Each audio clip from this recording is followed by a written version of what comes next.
So last time we had started discussing the historical merits of the biblical stories of the patriarchs and the matriarchs, and these are contained in Genesis 12 through 50. And scholarly opinion on this matter is seriously divided, something you need to know. Some scholars will point to internal biblical evidence for the authenticity and the antiquity of the patriarchal stories.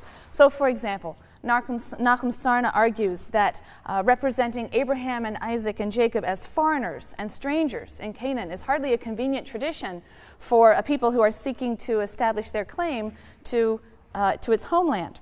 And if this myth of origins were the fabrication of a later writer, then surely they would have written the story in such a way as to give their ancestors a less tenuous hold or connection to the land. He also notes that some of the material in the patriarchal stories would be offensive to later religious sensibilities. Jacob is married to 2 sisters simultaneously. That is something that is explicitly forbidden in the book of Deuteronomy. So why wouldn't a later writer have cleaned up this ancestral record if this were in fact something composed at a later period? Also, he notes that the representation of inter-ethnic relationships in the patriarchal stories do not accord with the reality of a later period. So, for example, the Arameans are considered close kin to the Israelites. A wandering Aramean was my father, it says.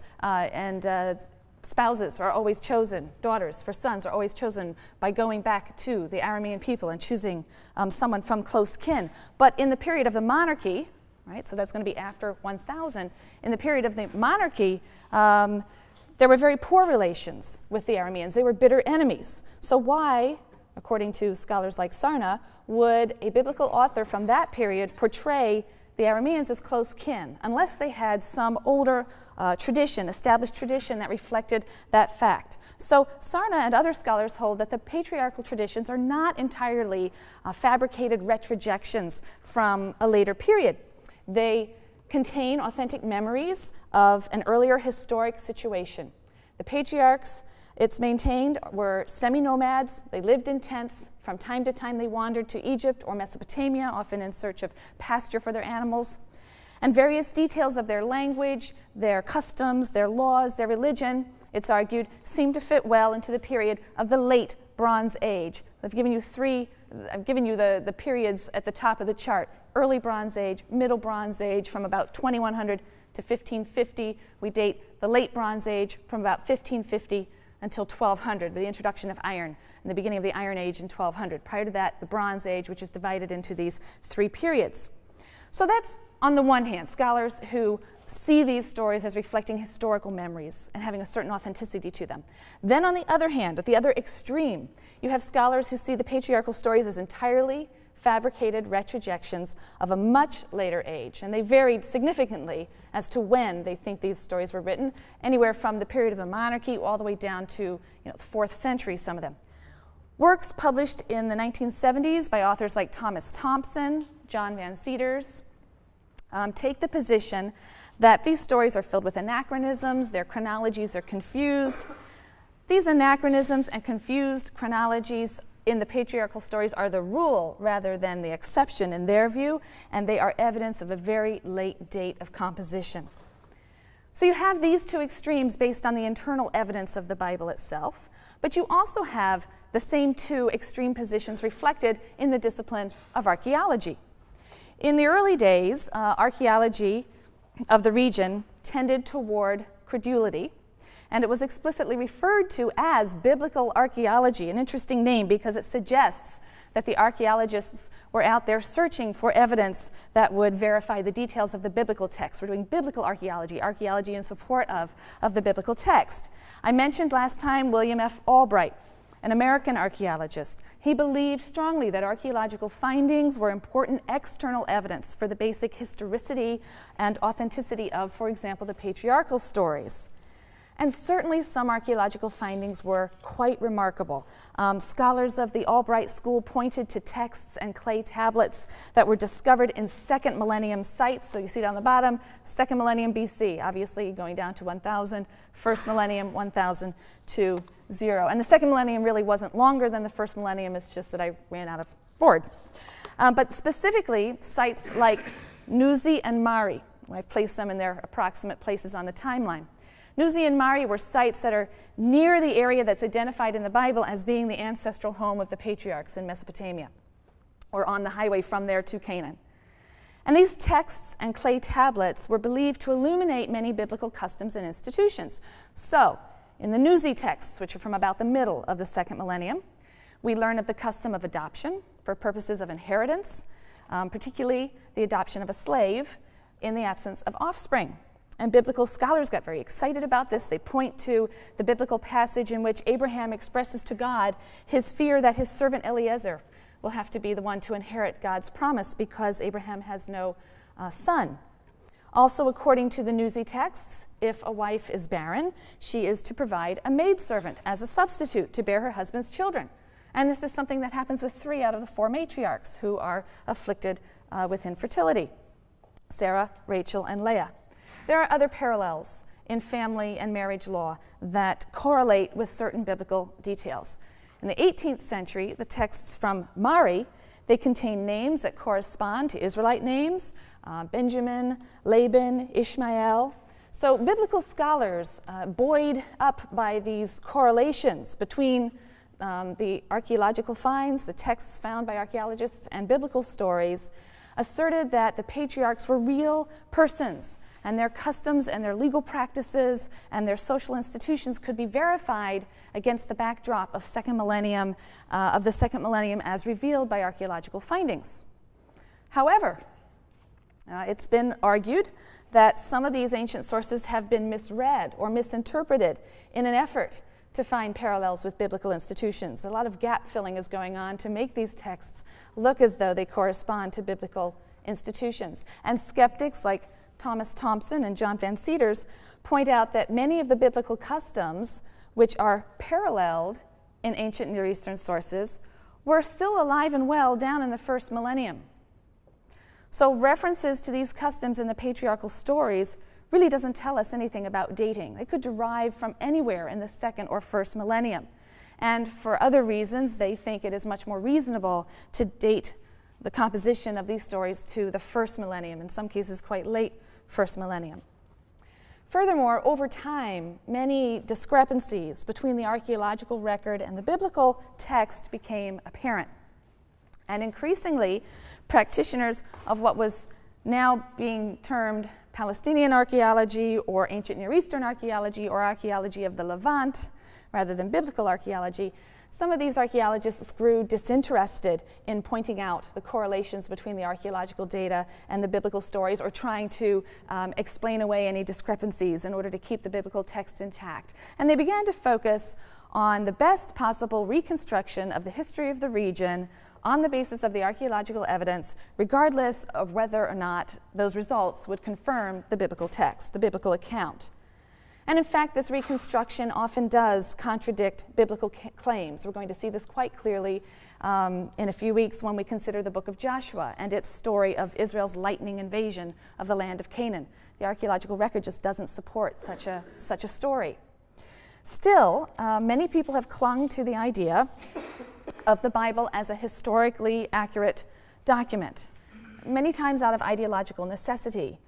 Many fear that if the historical information in the Bible isn't true, then the Bible is unreliable as a source of religious instruction or inspiration. And that's something they don't want to give up. And this is all really a very unfortunate and heavy burden to place on this fascinating little library of writings from late antiquity. People who equate truth with historical fact will certainly end up viewing the Bible dismissively as a naive and unsophisticated web of lies, since it is replete with elements that cannot be literally true. But to view it this way is to make a genre mistake. Shakespeare's Hamlet, while set in Denmark, an actual place, is not historical fact. But that doesn't make it a naive and unsophisticated web of lies, because we accept when we read or watch Hamlet that it is not a work of historiography, a work of writing about history. It is a work of literature. And in deference to that genre and its conventions, we know and accept that the truths it conveys are not those of historical fact, but are social, political, ethical, existential truths. and the Bible deserves at least the same courteous attention to its genre. The Bible doesn't pretend to be, and it shouldn't be read as what we would call objective history. And you see the scare quotes, you should be looking up there so you see the scare quotes. Objective history. In other words, perhaps a bare narration of events. To be sure, we do find that some events that are mentioned in the biblical text correlate to events that we know of from sources outside the Bible.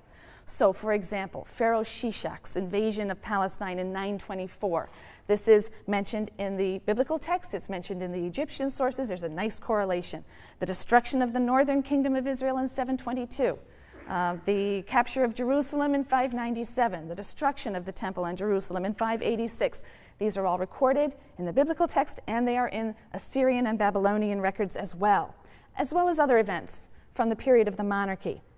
So as a result, because of these correlations, many scholars are willing to accept the general biblical chronology of the period from the monarchy on. Starting about 1000 on, they accept that general chronology, the sequence of kings and battles and so on. But ultimately, it is a mistake, I think, to read the Bible as a historical record. The Bible is literature. Its composition is influenced and determined by literary conventions and goals. Now, of course, we all know that there is no such thing as purely objective history anyway. We have no direct access to past events. We only ever have mediated access in material archaeological remains that yield information to us only after a process of interpretation, or in texts that are themselves already an interpretation of events and must still be interpreted by us. The biblical narrative is an interpretation of events that were held by centuries-long tradition to be meaningful in the life of the people. And to the biblical narrators, these events, known perhaps from ancient oral traditions, pointed to a divine purpose. And the narrative is told to illustrate that basic proposition. The biblical narrators are not trying to write history as a modern historian might try to write history. They're concerned to show us what they believe to be the finger of God in the events and experiences of the Israelite people. One scholar, Mark Brettler, whose name I've also put up here, Mark Brettler notes that in the Bible, the past is refracted through a theological lens, if not a partisan, political, ideological lens. But then all ancient historical narrative is written that way, and one could argue all contemporary historical narrative is written that way. With due caution, we can still learn things from texts, ancient and modern.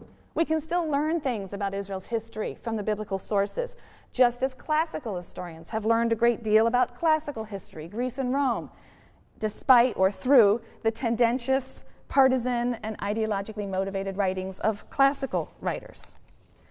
So our discussion of the patriarchal stories is going to bear all of these considerations in mind. We're not going to be asking whether these stories are historically accurate. I'm going to assume they are not. And once we rid ourselves of the burden of historicity, we're free to appreciate the stories for what they are. Powerful, powerful narratives that must be read against the literary conventions of their time and whose truths are social, political, moral, and existential. So what are these truths? We'll begin to answer this question. You'll spend the rest of your life finishing the process of answering this question.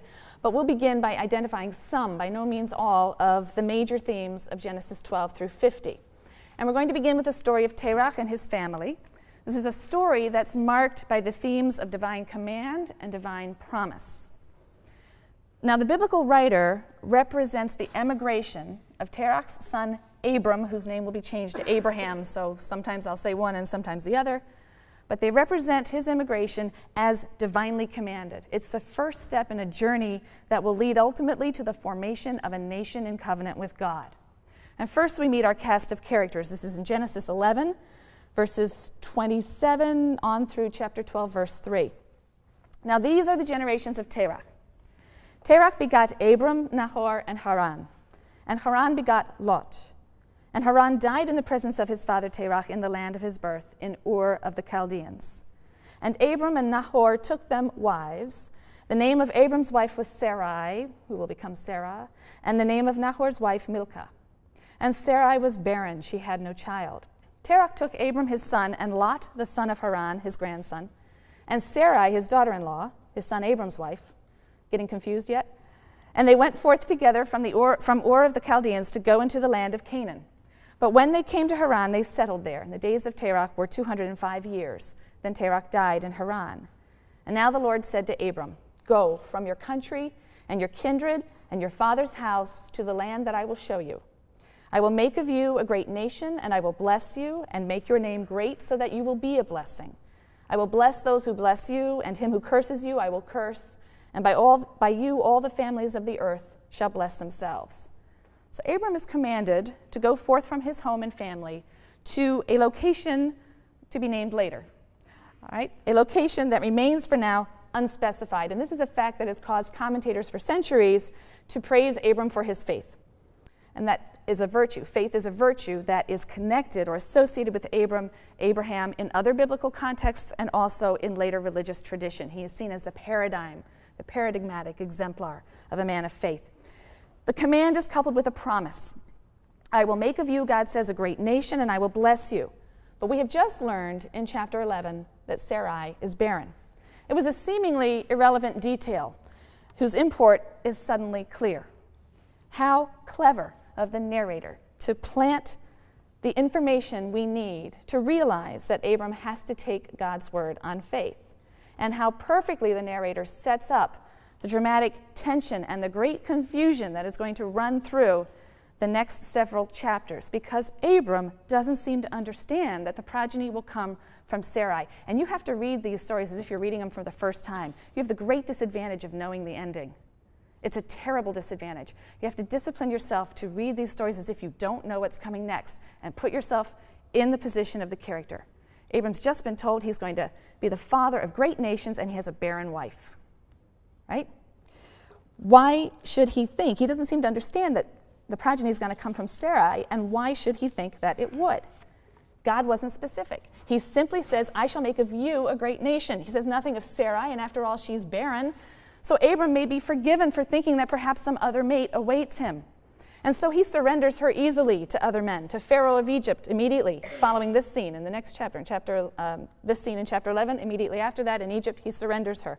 He willingly accepts Sarai's offer of a handmaid, Hagar, to bear a child, Ishmael, in Sarai's place.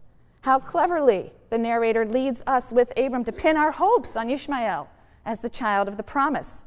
And how cleverly is the carpet pulled out from under our feet in Genesis 17, when God finally, perhaps impatiently, talks specifics. No, I meant that you would father a great nation through Sarah. And Abraham, as he's now called, is incredulous. She's past the age of bearing, Lord. And he laughs, and God is silent.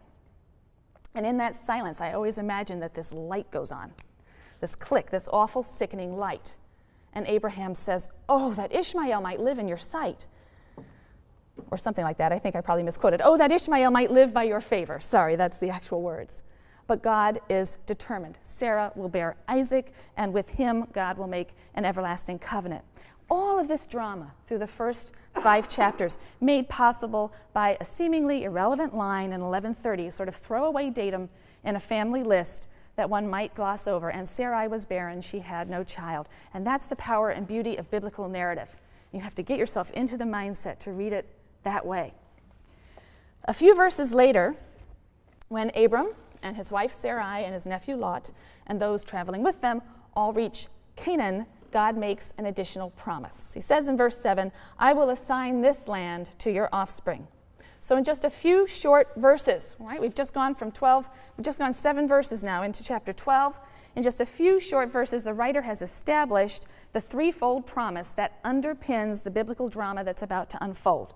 The promise of progeny, of blessing, and of land. And that establishes a narrative tension for the stories of the patriarch, but also for the story of the nation of Israel in subsequent books.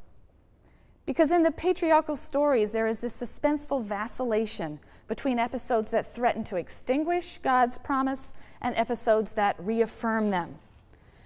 Israelite matriarchs seem to be a singularly infertile group. The lines of inheritance defy our expectations. It doesn't seem to go to the person we think that it's going to go to. The process by which the promise is fulfilled is halting and tortuous at times. We're going to look at one example of an episode in which the promise is affirmed and or confirmed, reaffirmed, and an example of an episode in which the promise is supremely threatened. In Genesis 15, God's promise to Abraham is formalized in a ritual ceremony. God and Abraham are said to cut a covenant. That's the verb that's used in making a covenant. And covenant is a central biblical concept. The Hebrew word for covenant, which I've written over here, is brit. It means vow, promise, perhaps contract, agreement, or pact. Parallels to the biblical covenant have been pointed out by many ancient Near Eastern historians and scholars. We have in our ancient Near Eastern texts, and we'll come back to these in more detail when we get into Exodus, but we have in our ancient Near Eastern texts two main types of covenant, a suzerainty covenant and a parity covenant. As you can imagine from the name, a suzerainty covenant is a covenant in which a superior party, a suzerain, dictates the terms of a political treaty, usually, and an inferior party obeys them. And the arrangement primarily serves the interests of the suzerain, right, and not the vassal or the subject. In a parity covenant, you have really two equal parties who both agree to observe the provisions of some kind of treaty. Now, there are 4 major covenants in the Hebrew Bible. They're initiated by Yahweh as expressions of divine favor and graciousness. And 2 of these appear in Genesis. We've already seen one, the Noahide covenant, and the Abrahamic covenant, which we're looking at now. Now, the Noahide covenant in Genesis 9, verses 1 through 17, is universal in scope, that encompasses all life on earth. It stresses the sanctity of life, and in this covenant, God promises never to destroy all life again. By contrast, the Abrahamic covenant is a covenant with a single individual. So we've gone from a covenant with all of humanity to a covenant with a single individual, and it looks very much like an ancient Near Eastern suzerainty covenant. God appears as a suzerain. He's making a land grant to a favored subject, which is very often how these work. And there's an ancient ritual that ratifies the oath. In general, a suzerainty, in this kind of covenant, the parties to the oath would pass between the split carcass of a sacrificial animal, as if to say that they agree they will suffer the same fate as this animal if they violate the covenant. So in Genesis 15, Abraham cuts sacrificial animals in 2, and God, but only God, passes between the 2 halves. The striking thing about the Abrahamic covenant is its unilateral character. Only God seems to be obligated by the covenant, obligated to fulfill the promise that he's made. Abraham doesn't appear to have any obligation in return. And so in this case, it is the subject, Abraham, and not the suzerain, God, who is benefited by this covenant. That's a complete reversal of our expectation. Note also that the biblical writer goes out of his way to provide a moral justification for this grant of land to Israel. In the biblical writer's view, God is the owner of the land, and so he is empowered to set conditions or residency requirements for those who would reside in it, like a landlord. The current inhabitants of the land are polluting it, filling it with bloodshed and idolatry. And when the land becomes so polluted, completely polluted, it will spew out its inhabitants. That process, God says, isn't complete. So Israel's going to have to wait, right? The lease isn't up yet, and the Israelites will have to wait. He says in Genesis 15, verse 16, the iniquity of the Amorites will not be fulfilled until then. So here and in other places in the Bible, it's clear that God's covenant with Israel is not due to any special merit of the Israelites or favoritism. This is actually said explicitly in Deuteronomy. Rather, God is seeking replacement tenants who are going to follow the moral rules of residence that he has established for his land. Genesis 17 seems to be a second version of the same covenant. This time, scholars attribute it to P, the priestly writer, the P source. And there are some notable differences emphasizing themes that were important to the priestly writer. So, God adds to the promises in Genesis 17 that a line of kings will come forth from Abraham, and then that Abraham and his male descendants be circumcised as a perpetual sign of the covenant. So here there is some obligation for Abraham. Thus shall my covenant be marked in your flesh as an everlasting pact. Failure to circumcise is tantamount to breaking the covenant, according to the text. Now, circumcision is known in many of the cultures of the ancient Near East. It's generally a rite of passage that was performed at the time of puberty, rather than a ritual that was performed at birth, 8 days after birth. So that's unusual in the Israelite context to have it occur with infants. But as is the case with so many biblical rituals or institutions or laws, whatever their original meaning or significance in the ancient world, whether this was originally a puberty rite or a fertility rite of some kind, the ritual has been suffused with a new meaning in our texts. And so circumcision is here infused with a new meaning. It becomes a sign of God's eternal covenant with Abraham and his seed. So these texts are typical of affirmations of God's promise. But despite them, the patriarchal episodes or stories are peppered with episodes in which the realization of the promise and blessing is threatened. In chapter 12, Abram surrenders his wife Sarai to Pharaoh in order to advance his position among the Egyptians, plausibly not knowing that it is Sarai who is supposed to bear the child of God's promise. As I said, that's left unclear until chapter 17, when God says, no, you misunderstood, I meant Sarai. God intervenes, however, and returns Sarah to Abraham. Sarai's barren state really casts a shadow over the promise from the very beginning of the story of Abraham and Sarai. Desperate, Sarah takes advantage of the custom that is attested in the ancient world of giving her Egyptian handmaid, Hagar, to Abraham to bear a child in her stead. But Hagar apparently lords this over her mistress, and an embittered Sarah forces her from the house. Hagar and her child Ishmael cry out to God in the wilderness, and God assures Hagar that Ishmael, who's regarded by Muslims as the ancestor of the Arabs and the inheritor of the blessing and the promise, that Ishmael shall become a great nation too. But really the greatest threat to the promise comes from God himself, and that is in Genesis 22, when God tests Abraham with the most horrible of demands. The child of the promise, Isaac, who's born miraculously to Sarah when she was no longer of childbearing age, is to be sacrificed to God by Abraham's own hand.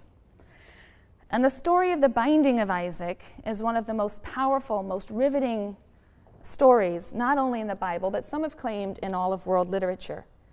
The story is a marvelous exemplar of the biblical narrator's literary skill and artistry. This week's assigned reading includes selections from Robert Alter's book, The Art of Biblical Narrative, which I heartily recommend to read in its entirety. Alter describes the extreme economy of biblical narrative, economy in the description of physical settings and character as well as speech. Rarely does the narrator comment on or explain a character's actions or thoughts or motives. There's only the barest minimum of dialogue.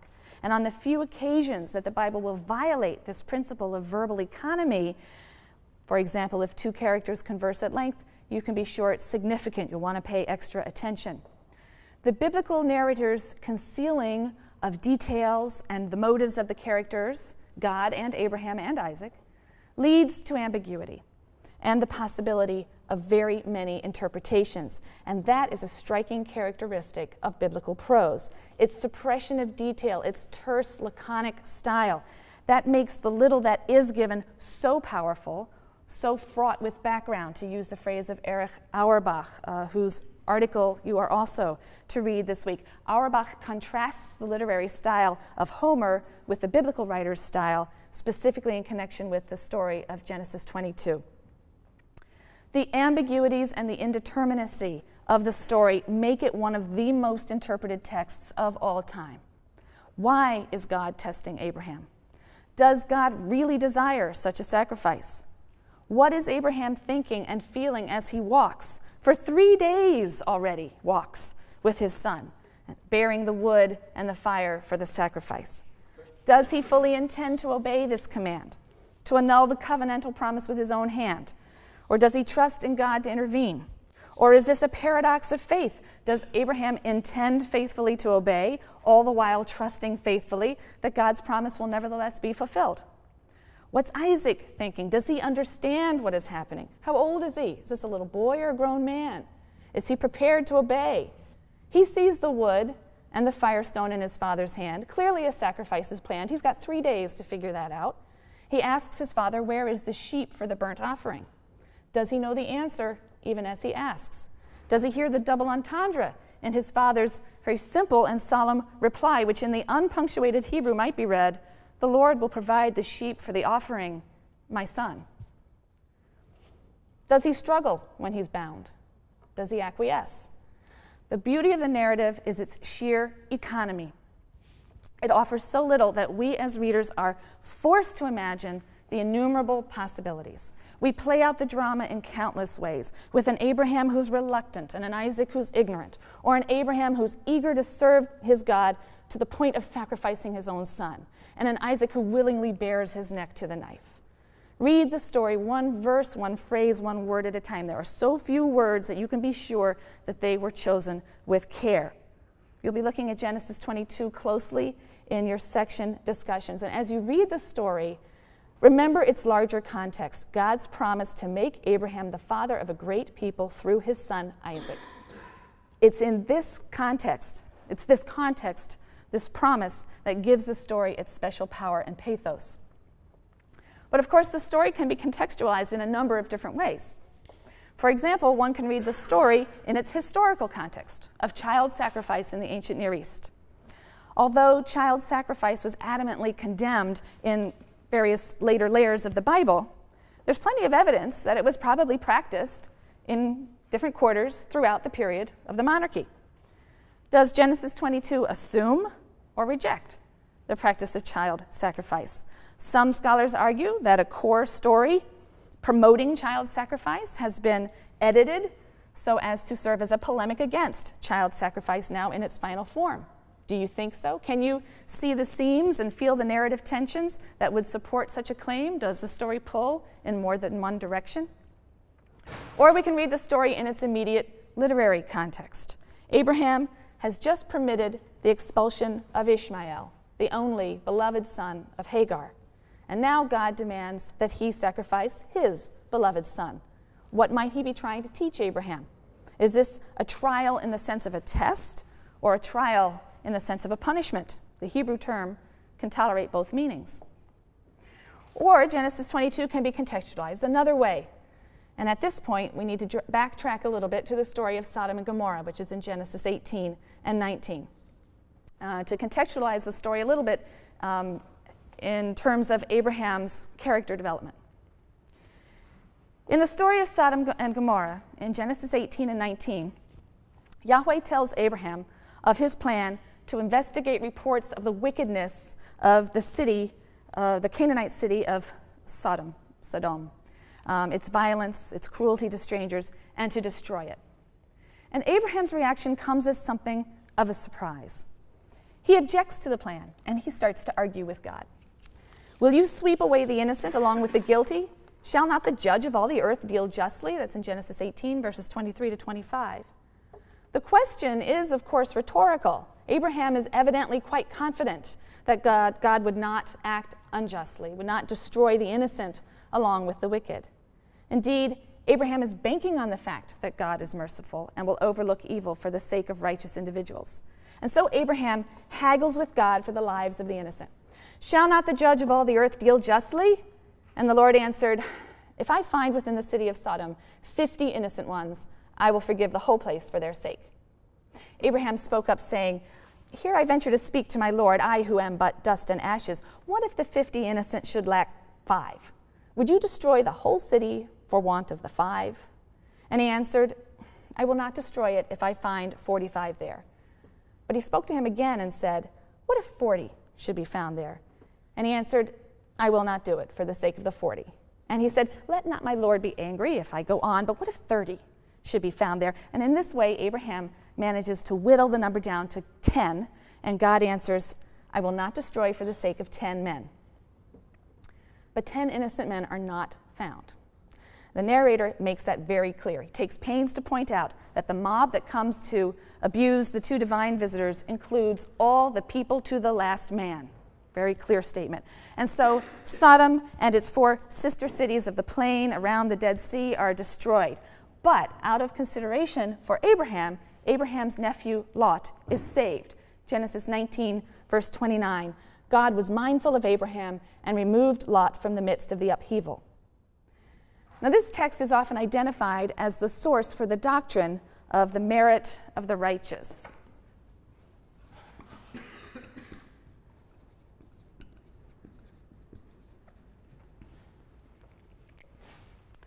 Which is the idea that someone who is not righteous is spared for the sake of or on account of the accrued merit of one who is righteous. So Lot himself is no prize, but he is spared on Abraham's account. It's an idea that will have repercussions in later biblical thought. In this story, we see Abraham rising to the defense of a thoroughly wicked and reprehensible group of people, arguing quite pointedly that the innocent should never be wantonly destroyed. Can this be the same Abraham who, a few chapters later, when told to slaughter his only son, his perfectly innocent and presumably deeply loved son, not only makes no objection, but rises early in the morning to get started on the long journey to the sacrificial site? What are we to make of the juxtaposition of these two stories? Which represents behavior more desirable to God? Before leaving this story, I just want to make two quick comments. First, I've included in your reading packet, and it's uploaded on the website, a very interesting article by a writer who relates her efforts since childhood to understand why Lot's wife should have been turned into a pillar of salt as punishment for looking back as she fled from her burning home. It's not a biblical scholar, but someone who's simply reading the text and reacting to the text. Was this, in fact, a punishment, or was it a mercy? Second, the story of Sodom and Gomorrah has often been cited as a biblical condemnation of homosexuality, as if the Sodomites were condemned to destruction because of homosexual behavior. And in fact, the very terms sodomy and sodomize represent this interpretation. But the idea that the fundamental sin of Sodom was homosexual behavior is not present in the Hebrew Bible. It appears only in later documents. It's found in the Christian New Testament, in the book of Jude, chapter 7, verse 2, book of Peter, chapter 2, verses 6 through 10, and subsequent interpretations. The Sodomites, like the generation of the flood, stand condemned by the outcry against them, particular Hebrew word that's used to refer to outcry. It's a term that's generally associated with the appeal of victims of violent oppression, bloodshed, injustice. The Sodomites, God hears this outcry of victims against the Sodomites. The Sodomites' violation of the unwritten desert law of hospitality to strangers, their violent desire to abuse and gang rape the strangers that they should have been sheltering. This is merely one instance of a pattern of violent brutality.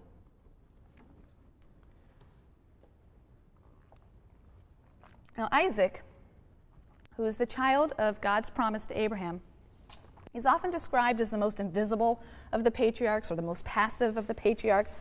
Perhaps his passive acceptance of his father's effort to sacrifice him serves as the key to the biblical narrator's perception of his character. By contrast, his wife Rebekah is often described as the most determined and energetic of the matriarchs. She runs to extend hospitality to a stranger. She quickly draws water for him. She quickly draws water for his camels and waters them all. She seems to run everywhere, and she does all this not knowing that the man she greets is the servant of Abraham who's come to seek a wife for his master's son, Isaac. Rebekah herself personally accepts the offer of an unknown bridegroom in a faraway land and overrides the urgings of her mother and her brother to delay her departure. No, she says, I'm ready to go. I'll go now. There's a very moving conclusion to the betrothal story. We read in Genesis 24, verse 67, that Isaac brought Rebekah into the tent of his mother Sarah, and he took Rebekah as his wife. Isaac loved her and thus found comfort after his mother's death. But like the other matriarchs, Rebekah is barren. So Isaac pleads with the Lord for a child on her behalf, and Rebekah becomes pregnant with twins. The older child is Esau. Esau will be the father of the Edomites, and the younger is Jacob, who will be the father of the Israelites. Now, Jacob is the most fully developed, the most colorful, and the most complex of the patriarchs. Jacob has long been identified by commentators as the classic trickster, a type that we know from folklore. Mark Brettler has described the Jacob stories as a kind of morality tale, the main message of which is trick and you shall be tricked. Jacob tricks his brother out of his birthright, and in turn is tricked by his brother-in-law, his wife, and later his own sons. How much of Jacob's trickery is really necessary? After all, Rebekah, who suffers tremendous pain during her pregnancy, is told by God that the twins who are fighting and struggling for priority in her womb will become two nations, the older of which will serve the younger. That happens in Genesis 25, verse 23. Two nations are in your womb, two separate peoples shall issue from your body. One people shall be mightier than the other, and the older shall serve the younger. And indeed, the real-life nations of Israel and Edom were longtime enemies, because Esau is the father of the Edomites, according to the biblical text. And for a time, Edom was subjugated by Israel, according to the biblical text, under King David. Some scholars, like Nahum Sarna, have argued that this announcement, that the older shall serve the younger, is the narrator's way of establishing for the reader that the younger child, Jacob, is the son who will inherit the divine blessing, and that then raises serious questions about Rebekah and Jacob's morally dubious efforts to wrest the blessing and birthright from Esau. Are we supposed to be comforted by the fact that they are fulfilling a divine plan? Are we supposed to conclude that it's all right to fulfill a divine plan by any means, fair or foul? Or are we to conclude, as Sarna and others suggest, that Jacob's possession of the birthright was predetermined? It was disengaged from all of his acts of trickery. And if so, then Jacob's efforts are indicative of a deceitful and narcissistic personality. He takes advantage of Esau's hunger, offering him a pot of lentil stew in exchange for the birthright. He and Rebekah plot to deceive Isaac in his dotage into bestowing the blessing of the firstborn on Jacob instead of Esau. So perhaps by informing us that Jacob had been chosen from the womb, the narrator is able to paint a portrait of Jacob at this stage in his life as grasping and faithless, a great contrast to his grandfather Abraham. Now, Jacob's poor treatment of his brother Esau earns him Esau's enmity, and Jacob finds it expedient to leave Canaan and remain at the home of his mother's brother, Laban. On his way east back to Mesopotamia from Canaan, where Laban resides in Mesopotamia, Jacob has an encounter with God. At a place called Luz, Jacob lies down to sleep, resting his head on a stone, and he has a dream in which he sees a ladder. The ladder's feet are on the earth, it reaches to heaven, and there are angels ascending and descending on the ladder. And in the dream, Yahweh appears, or God appears to Jacob, and reaffirms the Abrahamic or patriarchal covenant. He promises land, posterity, and in addition, Jacob's own safety, his own personal safety, until he returns to the land of Israel. And Jacob is stunned. We read in Genesis 28, verses 16 and 17. Jacob awoke from his sleep and said, "Surely the Lord is in this place, and I did not know it." Shaken, he said, "How awesome is this place! This is none other than the abode of God, and that is the gateway to heaven." The stone that served as his pillow, he then sets up as a cultic pillar, some sort of memorial stone. He sanctifies the stone with oil, and he renames the site Beth-El, Beit-El, which means the house of God. But it's significant that despite this direct vision, Jacob, so unlike Abraham, is still reluctant to rely on God and his promise. And he makes a conditional vow: if God remains with me, and if he protects me on this journey that I am making, and gives me bread to eat and clothing to wear, and if I return safe to my father's house, the Lord shall be my God. And this stone, which I have set up as a pillar, shall be God's abode. And of all that you give me, I will set aside a tithe for you. So where once God had tested Abraham, it seems now that Jacob is almost testing God. If you can do all this, fine, you can be my God. Well, Jacob spends some 14 years in the household of his uncle, his mother's brother, Laban. And Jacob meets Laban's two daughters. Leah is the elder daughter, and Rachel is the younger. And he soon loves Rachel. He agrees to serve Laban for 7 years for the hand of the younger daughter, Rachel. When the 7 years pass, Laban deceives Jacob and gives him the elder daughter Leah. Jacob, the trickster, is furious at having been tricked himself, and in much the same way. An older and a younger sibling are one disguised as the other or wearing the covering of the other, just as he tricked his own father. But he is willing to give 7 years more service for Rachel. Rachel, Leah, and their 2 handmaidens will conceive 1 daughter and 12 sons, from whom will come the 12 tribes of Israel. But it's the 2 sons of Rachel, the beloved wife, the 2 sons of Rachel, Joseph and Benjamin, who are the most beloved to Jacob. Jacob determines finally to leave Laban and return to Canaan. And there's one final remarkable incident in Jacob's life that occurs on his return journey. It's an incident that most readers associate with a significant transformation in his character. And that is Jacob's nighttime struggle with a mysterious figure who in some way is representative of God. And this struggle occurs as he is about to cross the river Jabbok and reconcile himself with his former rival and enemy, Esau. Jacob has set everyone on ahead, his wives, his children, his household, his possessions. He's standing alone at the river. And we read Genesis 32, verses 25 to 33. A man wrestled with him until the break of dawn. When he saw that he had not prevailed against him, he wrenched Jacob's hip at its socket, so that the socket of his hip was strained as he wrestled with him. And then he said, "Let me go, for dawn is breaking." But he answered, "I will not let you go unless you bless me." Said the other, "What is your name?" He replied, "Jacob." Said he, "Your name shall no longer be Jacob, but Yisrael, Israel. For you have striven with God and men and have prevailed."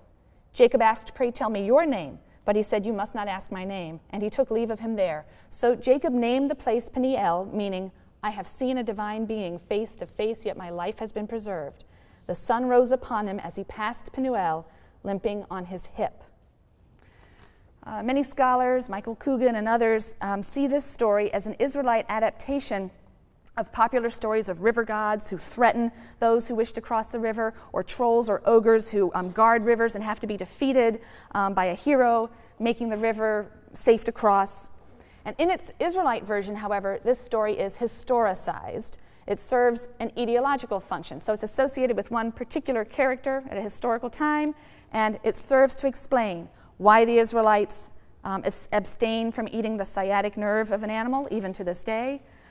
We also learn how Peniel gets its name. We learn how Israel gets his name. Names are an important theme of this story. In the biblical context, names encapsulate the essence of their bearer. Naming something or knowing the name of something gives one control over or power over that thing. And that's why the stranger will not reveal his name to Jacob. It would give Jacob power over him. Jacob's own name is the occasion for some punning in this story. His name is built on this root, Yaakov. It means to supplant or uproot. He emerges from the womb grasping his brother's heel. Akiv here, the word for heel, is based on that root. It's part of his effort to supplant Esau right at birth, and he continues that effort at supplanting through his early life. The writer makes that explicit in Genesis 27, verse 36, when Esau cries out, "Was he then named Yaakov that he might supplant me these 2 times? Yes. And in this chapter, Jacob wrestles. The word for wrestle is built on this root, just switching 2 letters. He wrestles with the mysterious divine being at the Jabbok River. So you see all of this punning with the name. Jacob's very name hints at and foreshadows the struggling, the wrestling, the trickery that are the major themes of his life. But his striving has reached a climax here. And so the angel names him Yisrael, Israel, which means he who has striven with God. Because, as the stranger says, he has striven and wrestled all his life with men, particularly his brother, and now with God. El means God. It's the name of the chief god of the pantheon of Canaan. Yisrael, he who has struggled with God. We'll talk about the way in which the change of name means a change of character, change of essence for the patriarch when we return. He notes that the representation of interethnic relationships in the patriarchal stories do not accord with the reality of a later period. So, for example, the Arameans are considered close kin to the Israelites. A wandering Aramean was my father, it says. spouses are always chosen, daughters for sons are always chosen by going back to the Aramean people and choosing someone from close kin. But in the period of the monarchy, right, so that's going to be after 1000, in the period of the monarchy, there were very poor relations with the Arameans. They were bitter enemies. So why, according to scholars like Sarna, would a biblical author from that period portray the Arameans as close kin, unless they had some older established tradition that reflected that fact? So Sarna and other scholars hold that the patriarchal traditions are not entirely fabricated retrojections from a later period. They contain authentic memories of an earlier historic situation. The patriarchs, it's maintained, were semi-nomads. They lived in tents. From time to time, they wandered to Egypt or Mesopotamia, often in search of pasture for their animals.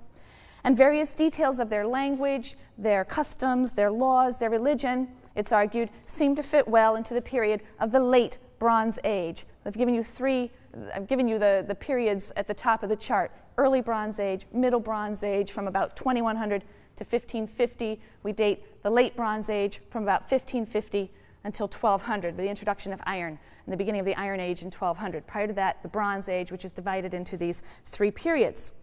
So that's, on the one hand, scholars who see these stories as reflecting historical memories and having a certain authenticity to them. Then on the other hand, at the other extreme, you have scholars who see the patriarchal stories as entirely fabricated retrojections of a much later age, and they varied significantly as to when they think these stories were written, anywhere from the period of the monarchy all the way down to the 4th century, some of them. Works published in the 1970s by authors like Thomas Thompson, John Van Seters, take the position that these stories are filled with anachronisms, their chronologies are confused. These anachronisms and confused chronologies in the patriarchal to 0. And the second millennium really wasn't longer than the first millennium, it's just that I ran out of board. But specifically, sites like Nuzi and Mari, I've placed them in their approximate places on the timeline. Nuzi and Mari were sites that are near the area that's identified in the Bible as being the ancestral home of the patriarchs in Mesopotamia, or on the highway from there to Canaan. And these texts and clay tablets were believed to illuminate many biblical customs and institutions. So, in the Nuzi texts, which are from about the middle of the second millennium, we learn of the custom of adoption for purposes of inheritance, particularly the adoption of a slave in the absence of offspring. And biblical scholars got very excited about this. They point to the biblical passage in which Abraham expresses to God his fear that his servant Eliezer will have to be the one to inherit God's promise because Abraham has no son. Also, according to the Nuzi texts, if a wife is barren, she is to provide a maidservant as a substitute to bear her husband's children. And this is something that happens with 3 out of the 4 matriarchs who are afflicted with infertility: Sarah, Rachel, and Leah. So last time we had started discussing the historical merits of the biblical stories of the patriarchs and the matriarchs, and these are contained in Genesis 12 through 50. And scholarly opinion on this matter is seriously divided, something you need to know. Some scholars will point to internal biblical evidence for the authenticity and the antiquity of the patriarchal stories. So, for example, Nachum Sarna argues that representing Abraham and Isaac and Jacob as foreigners and strangers in Canaan is hardly a convenient tradition for a people who are seeking to establish their claim to its homeland. And if this myth of origins were the fabrication of a later writer, then surely they would have written the story in such a way as to give their ancestors a less tenuous hold or connection to the land. He also notes that some of the material in the patriarchal stories would be offensive to later religious sensibilities. Jacob is married to 2 sisters simultaneously. That is something that is explicitly forbidden in the book of Deuteronomy. So why wouldn't a later writer have cleaned up this ancestral record if this were in fact something composed at a later period? Also, stories are the rule rather than the exception in their view, and they are evidence of a very late date of composition. So you have these 2 extremes based on the internal evidence of the Bible itself, but you also have the same 2 extreme positions reflected in the discipline of archaeology. In the early days, archaeology of the region tended toward credulity, and it was explicitly referred to as biblical archaeology, an interesting name because it suggests that the archaeologists were out there searching for evidence that would verify the details of the biblical text. We're doing biblical archaeology, archaeology in support of the biblical text. I mentioned last time William F. Albright, an American archaeologist. He believed strongly that archaeological findings were important external evidence for the basic historicity and authenticity of, for example, the patriarchal stories. And certainly some archaeological findings were quite remarkable. Scholars of the Albright School pointed to texts and clay tablets that were discovered in second millennium sites. So you see it on the bottom, second millennium BC, obviously going down to 1000, first millennium 1000